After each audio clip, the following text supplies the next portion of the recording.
বিগত 16 বছর যেভাবে ঐক্যবদ্ধভাবে ফ্যাসিস্টের পতন নিশ্চিত করেছি, একইভাবে ইস্পাত কঠিন ঐক্য নতুন করে বিনির্মাণ করতে হবে এবং আমাদের কর্মসূচিতে জনগণের সম্পৃক্ততা বাড়াতে হবে।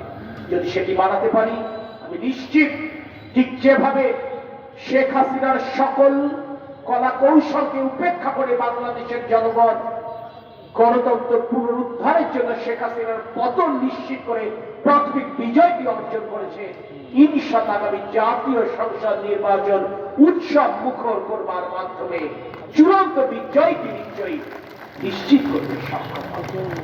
আর বাংলাদেশের মানুষের আকাঙ্ক্ষার এবং স্বপ্নের বাংলাদেশ সেদিনই পূরণ হতে পারে যদি সেই নতুন বাংলাদেশের নেতৃত্ব আমরা আমাদের প্রিয় নেতা তারেক রহমানের হাতে তুলে দিতে পারি।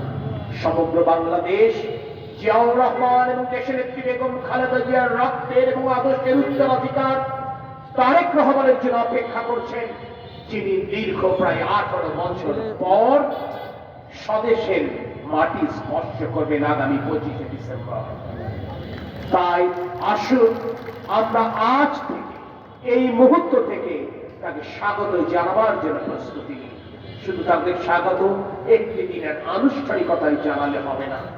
ভোট বিপ্লবের মাধ্যমে, ধানের শীষের প্রতীকে ব্যালট বাক্সে ভরবার মাধ্যমে, জনগণের সমর্থন ঘরে ঘরে যে আদায়ের মাধ্যমে, রাষ্ট্র পরিচালনায় জনগণের সরকার পুনঃপ্রতিষ্ঠার মাধ্যমে এবং সেই জনগণের সরকারের নেতৃত্ব জনগণের পক্ষে তারেক রহমানের হাতে তুলে দেওয়ার মাধ্যমে প্রকৃত মর্যাদা এবং সম্মান আমরা দিতে পারবো, সেই আশাবাদ ব্যক্ত করে আমি আমার কথা শেষ করছি।